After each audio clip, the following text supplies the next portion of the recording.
News Talk 94.5, WPTI, 96.7 FM, WTOB. You're listening to the Wealth Guardian Show with Doug Ray, helping you retire the job and keep that paycheck. In the studio this morning, you have Brice Payne and Garrett Ray.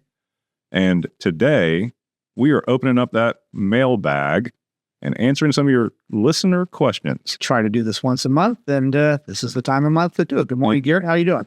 And the listener, they keep asking questions. Brice, I'm doing well, sir. How are you? And we got a good lot of questions this time.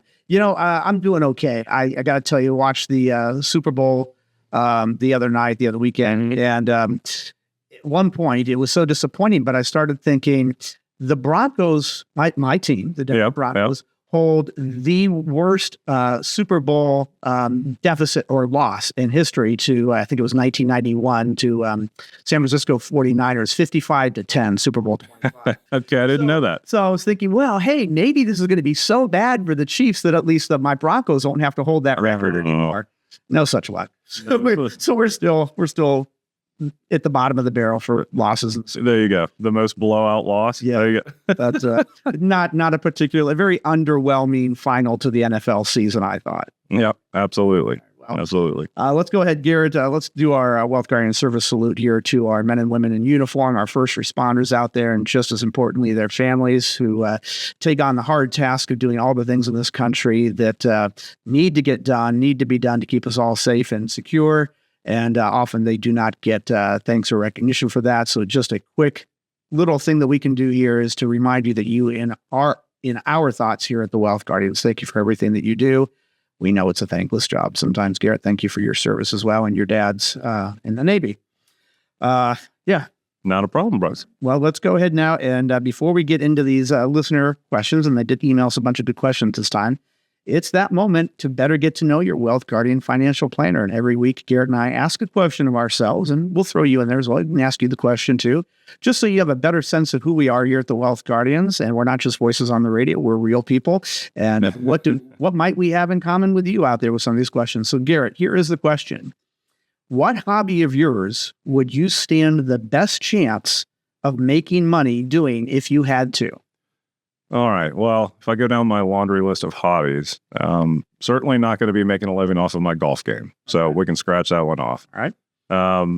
I like to, go to the gym, work out. I like particularly the sport of rowing. When I was in my 20s, I tried to compete in rowing at a higher level and actually competed with some of the guys who went to the Rio de Janeiro Olympics. Really? Did not make the cut. So I'll say that didn't work. I do like to do some home brewing, make my own beer, but I have no intention to ever scale that up commercially. I'm going to kind of cop out on this one, but I'm a student of the markets. I like to invest. Yeah. So if I just kind of look at my own portfolio and does that have a chance to make money, then in fact, that's the whole purpose.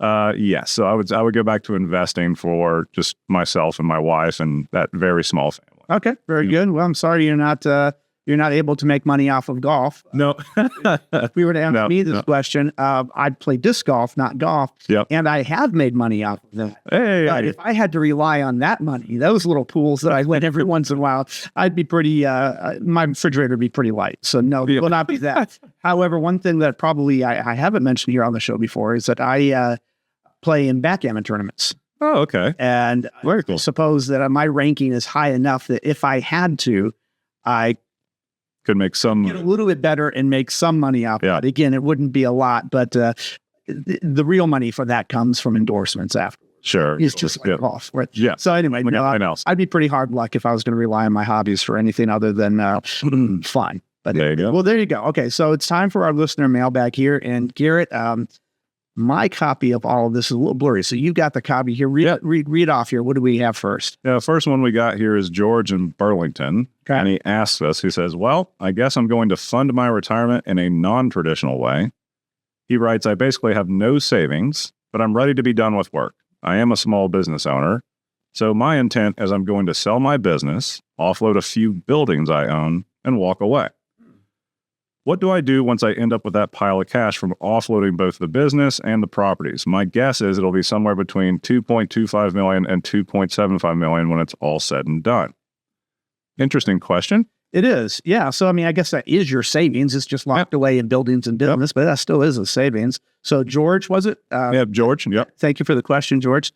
First thing I'll say is that, and it might not be a direct answer to your question, but it's something you want to make sure you're doing, is talk to your CPA. If you don't have one, I presume you do, but if you don't have one that specializes in people with small businesses, and make sure that you are receiving the proceeds from that business sale and those property sales in the most tax efficient way. Sometimes if you just take all of that in a lump sum in one given calendar tax year, that might hit you kind of hard. There's some ways around that, or some ways to be receiving those proceeds in a more tax efficient way. So that's the first thing I'd say. As far as answering his question, Garrett, what are your thoughts on that? I know time horizon is one of the quick things that we have to think about, and we can explain. Yes. I mean, exactly. What do I do when I end up with that pile of cash? And Brice, great point. Are you getting just a one-time upfront large sum, or is there some sort of buy-sell agreement where you're getting a portion of that $2.25 million over the course of, say, 5, maybe 10 years? That time horizon is something we certainly need to keep into account. With this question about how to invest the funds, at that point, once you've got that pile of cash, it's really understanding what does your post-business sale lifestyle look like. Right. If we don't really have any big plans to change our lifestyle much, then understanding the basic cash flows of the household is important. So yes, we've converted the business into cash. At that point, it's really, I go back to just the basics of financial planning to understand what the family's needs are as far as expenses, how much are they traveling. Is this a family that has one primary home? Do they perhaps own maybe a second home? And making sure that we've got enough basically growth inside the portfolio to meet those cash needs month to month. So really the way I look at it is, he's right, it is a non-traditional way of funding one's retirement. It's basically a whole lot right at the end of one's career. But the planning process doesn't really change much versus someone who's built over a 401k or perhaps several IRAs over the course of a 20, 30-year career. He's really just realizing all those gains in cash that could go into a portfolio at the very end of his work career. But the planning process doesn't really change. Understanding what your risk profile is, That's understanding how much cash needs for the house every month, and basically doing an investment portfolio based off of that. You might also want to consider who are your beneficiaries. This is another tax question, but if your beneficiaries are your children or a spouse, then what kind of accounts you have those monies sitting in if you were to pass away might look different than if your beneficiaries were going to be a church or some kind of nonprofit. So there might be some extra steps, because churches and nonprofits, they're going to receive your whatever it is you willed them tax-free anyway, but your children and your wife might not. So we need to make sure that we've got the money in the right kind of accounts. But Garrett's spot on. As far as talking about the portfolio allocation and how do you invest this, it comes down to risk profile and how long until you need the money, what kind of money you're going to be needing on a monthly basis. Yep. And we or any decent financial planner would be able to help you out with that. An investment advisor would as well. But good question, George. Thank you for that. Appreciate it. If you're just tuning in, you're listening to the Wealth Guardian Show with Doug Ray. In the studio this morning is Garrett Ray and myself, Brice Payne, dipping into that listener mailbag, all these questions that come into us on a month-by-month basis. And we filtered out the ones we think would make a good show here, and that's what we're doing at the beginning of this month. This next one, Garrett, is from who? Tony, is it?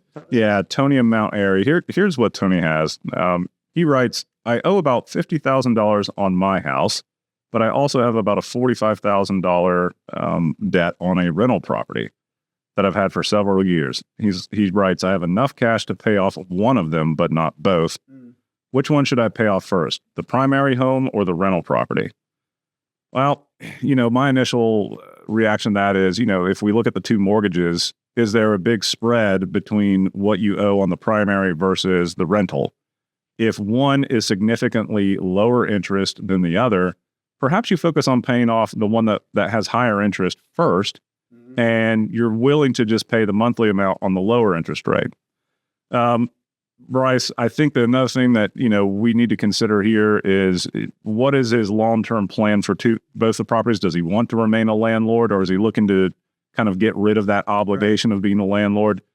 If you have, if you're just kind of getting tired of being a landlord and having to maintain that rental property, then maybe it makes more sense to pay that off, knowing that you'll basically retreat to the primary home for 10, 20 more years. Right. and you've got time to address that later down the road. So those are my two initial thoughts. Right. I agree with both of those.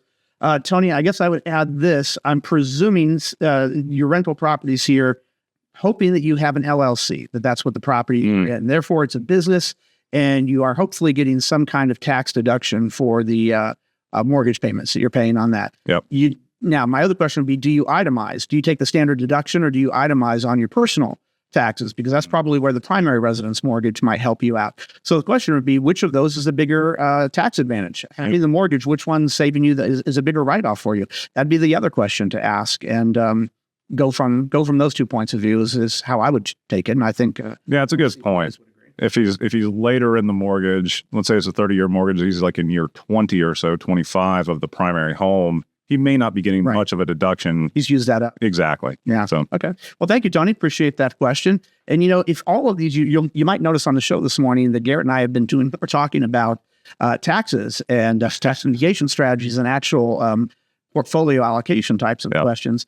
And that is one of the things that a good financial planner does. It's, yes, people will conflate a financial planner with an investment advisor, and that is one thing that financial planners do. But a good holistic financial planner is going to take a look at everything that is money flowing in and out of the household. And that's what we do here at the Wealth Guardians. We're fiduciaries. We are required to do what is in your best interest. If you would like to sit down with us and have a no-cost, no-obligation planning process just to see what our skills and our knowledge base might be able to do to help you better prepare for your overall retirement, and I'd encourage you to give us a call at 336-391-3409. The planning process generally is a couple of meetings, anywhere from 3 to 4 to 5. And Garrett, while not everybody decides to become a client, almost the universal feedback is this is the most in-depth financial review or planning process that I've ever gone through. Yeah. We take that as a badge of honor. So if you'd like to sit down with us, no cost, no obligation, 336-391-3409, and we'll tell you what you need to bring to these initial meetings to see how we can help you. Well, what I can tell you is that we've got to take a break here for a minute, as we always have to do in the middle of the show. So we're going to be right back in just a moment. I've got the trivia question for Garrett here. And everybody out there, here we go. Garrett, you ready? I hope so. On February 14th, Valentine's Day, 1876, American inventor and co-founder of the Western Electric Manufacturing Company, Elisha Gray, applied for a patent on an invention of his. He was not granted the patent because another English-Canadian inventor applied for the same patent on the same day.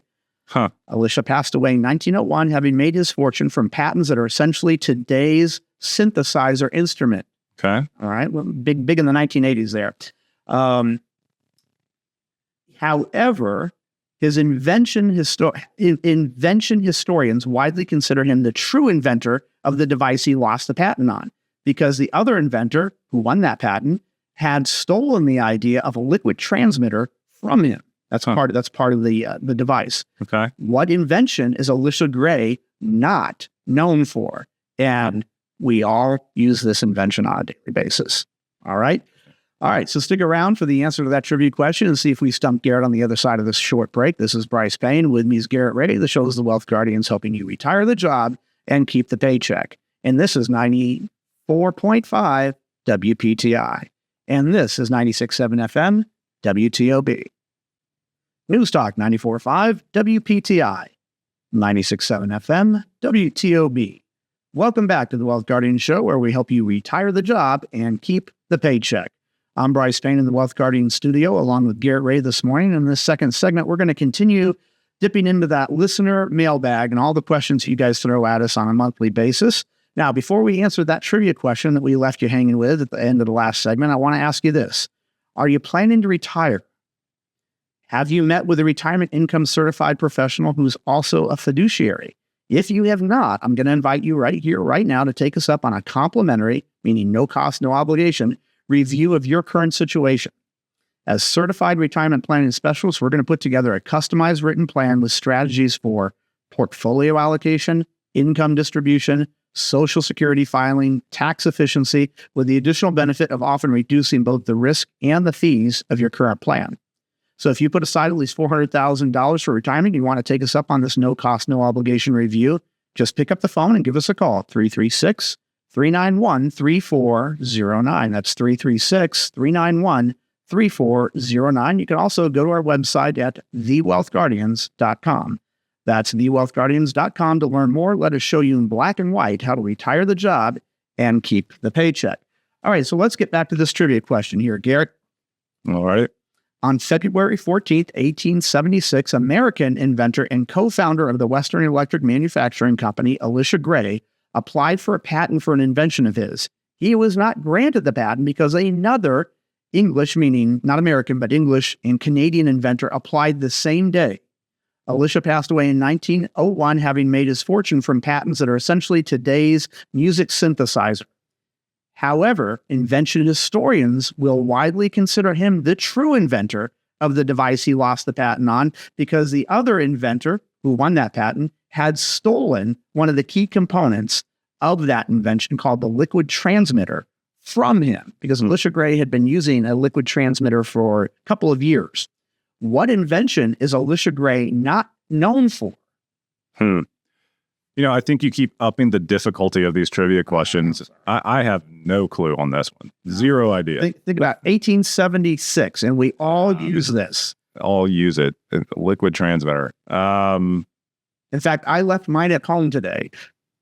For the telephone? Ding, ding, ding. A ding, liquid ding. transmitter. A liquid transmitter was apparently a key component of the telephone. Alexander Graham Bell applied for the patent on the same exact day. Okay. And it is basically a known conclusion that Alexander Graham Bell, who had worked with Elisha Gray, stole his idea for the liquid transmitter and beat him to the patent process. Yeah. So we all thank Elisha for that, as well as Alexander.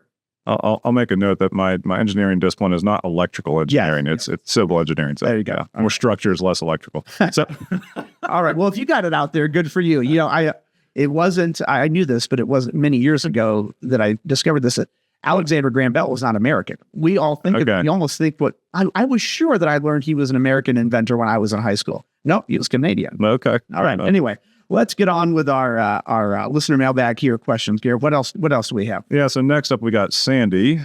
She's in Lexington, and she writes simply, how much money should we have in the bank? My husband and I are both retiring within the next year, and I think we should have a full year's worth of expenses in our savings account. He only wants to have around $15,000. Well, I'm not really sure what's so special about $15,000. This, Brice, this topic comes up quite a bit with families that we plan for. And what we've kind of learned is it's a pretty personal question to answer. That being said, the goal around what, at least my philosophy is, the goal around what we keep in savings at the bank, cash on hand at all times, is something that should bring you peace of mind. For some people, that is a full year's worth. For some people, that's 3 to 6 months worth. Yeah. Some people want to see even more than a full year. I don't mind the philosophy of having a year's worth of the equivalent of your salary or perhaps living expenses, because what you can basically tell yourself is anything above and beyond that number, come what may with the markets, I'm good for a full year. Mm-hmm. And a lot of people find that kind of easy to digest, and it makes sense for them. And that's really the kind of my emphasis on this, is what makes sense for you and isn't getting just ludicrous with the amount of money that we have sitting at the bank and not invested. We want to have a nice balance there. I think the sweet spot is somewhere between 6 months to a year for most families. I think that brings enough peace of mind for most. And then anything above and beyond that, we can certainly invest with different time horizons. Yeah, no, that's exactly right. Sandy, as Garrett says, I don't think there's really a right or wrong answer here. A year's worth is where you're leaning. I would, again, it's a personal decision for everybody, but I would think I would lean closer to your husband's amount of $15,000. Keep in mind, Sandy, that is a lot of money, a year's worth of income that is sitting in a bank, not keeping up with inflation. Right. In most cases. Yeah. So you are taking a risk. It sounds like, well, we're not taking any risk with it. Well, you're not taking market risk, but there are other kinds of risk out there. Inflation, interest rate risks are two of those. So you're piling a lot of money into this bucket that has one specific type of risk. You've worked hard for the money, presumably. Have your money work hard for you. I think that might be too much to have sitting in your bank account. But it, again, as Garrett said, it's all what's going to help you sleep at night. Yeah, and that's another great point, Brice, regarding cash at the bank. It's, in order to get any kind of respectable interest rate off of that, it often has to be tied up in a CD, right, which isn't liquid at all, and you have to hold it to term. So, right. Yep. All right, Sandy. Well, thank you for that question. Appreciate it. If you're just tuning in, you're listening to the second segment of the Wealth Guardian Show with Garrett Ray and Brice Payne in the studio this week. So thank you for joining us. And we're dipping into the listener mailbag questions here. And that was Sandy. Garrett, who do we have next? We got Sheila. She's in Mooresville. She writes this: I'm trying to set up an account so that I can roll over an old 401k and have explored different companies. What is the different choices between Fidelity, Charles Schwab, Vanguard, or others that I sometimes see commercials for? Who has the best investment options, and what's the real difference between them? You know, a lot of those big firms, one thing they certainly do provide is a convenience factor, meaning that anybody can essentially, if you have 10 to 15 minutes of time, you can log online, create a username, ID, and a password, and you can open an account. Right. And then they give you largely automated ways to fund that. You can link directly to your bank account, and you can start putting $100 a month or whatever it is. The convenience factor of it, for sure, is attractive. What they may or may not offer, depending on the amount of assets that you're willing to allocate towards them, is the level of advice and planning. Oftentimes, those large companies have what's called like robo-advisors, where you can kind of have a little chat box down in the lower right-hand corner and get some basic advice. They are good for just basically setting up and starting accounts. If you're getting to detailed planning, that, you know, tax mitigation strategies, differences between IRA and Roth conversions, that sort of more advanced planning level, talking about legacy plans, if we want to leave, you know, assets behind to another generation, you're not going to get necessarily that level of service unless you have a certain number of assets. So that's one of the things to consider between one of the kind of, I'll call them like the big three brands versus a personal financial planner for you. No, I agree completely. I would imagine that if you had a 5-year relationship with one of those firms and then moved to another firm and stayed with them for 5 years, my guess would be, Sheila, that you're probably not going to have gotten a lot of difference as far as investment advice with, maybe as far as customer service, how quickly they pick up the phone. Maybe a little bit of difference there as far as what the portal looks like when you log in, how easily can you find your information, or how well can you customize it. So there might be one or two companies that on a personal level outperform for you the other. But as far as you asked, as far as the investment options, well, all of those companies that you mentioned have the totality of whatever is a publicly traded company at your disposal. As far as, so you can invest in the same entities out there with all 3 or 4 of those. But as far as who's giving you the best advice based on your situation, you know, I got my start in this business at T. Rowe Price as one of those advice givers. And I'd like to think that I was better than the average, but I don't know if history will show me up on that. But everyone's going to be out there more or less the same as far as all that goes. It's like, which is better, Brice, this bank or this bank? Where is it conveniently located to you? What are the interest rates on the day that you're asking me that question? Those kind of things. So I don't know that there's really one better than the other than you really want, probably, if you're planning on retirement. You talked about your old 401k. It sounds like you're starting to move into the retirement phase of things. And I applaud you for even thinking of that question about your old 401k. But I would suggest maybe you sit down with a financial planner, which is, as Garrett said, unless you have a couple of $1 million with them, you're not going to be touching the financial planning side of those companies. You're just going to be having generic investment advisors on the phones there with you. All right. Well, thank you for the question, Sheila. Garrett, we've got a quick minute here for one more. Yeah, I think we can get one more in. So Evan in Danville, he asks a question. He goes, is it a bad idea to do a Roth conversion if I have high income? Well, Evan, simple question, complex answer, I would say. You're right. Right. A lot of math going on. Exactly. So if you're talking about doing a conversion from a traditional IRA into a Roth, a lot of questions come into play. You're a high income earner. Number one, do you believe that tax rates will go up in the future is the main concern. If you do, then basically you could say that if you reverse that logic, then taxes are effectively on sale today compared to what I believe they will be 5-10 years from now. The other thing that we have to understand is how much are we converting in any given year? Are you converting the entirety of the IRA to a Roth in 1 year? That's a big tax obligation if you do that. Yeah, you want to be careful on how much you're doing and how many years you're doing it. You always want to keep a certain amount, Evan, in your IRA bucket. We could explain that why in another show, but it comes down to being able to take the standard deduction every year when you do your taxes. So do not convert all of your IRA over to Roth money. I hesitate on giving a universal bit of advice to everybody out there in radio land, but that's one I think I could pretty much stick to my guns by. Do not convert all of your IRA money to Roth money, and we would explain why. But we're out of time for this, Evan. I do want to thank you for your question. There's a lot of math that goes into that. Unfortunately, that is all the time that we have this week. I want to thank you for joining us. We hope the rest of your weekend is everything you want it to be. This is Brice Payne along with Garrett Ray. The show is The Wealth Guardians, helping you retire the job and keep the paycheck. And I want to remind you, sound financial plans do not create themselves. This is News Talk 94.5 WPTI. This is 96.7 FM WTOB.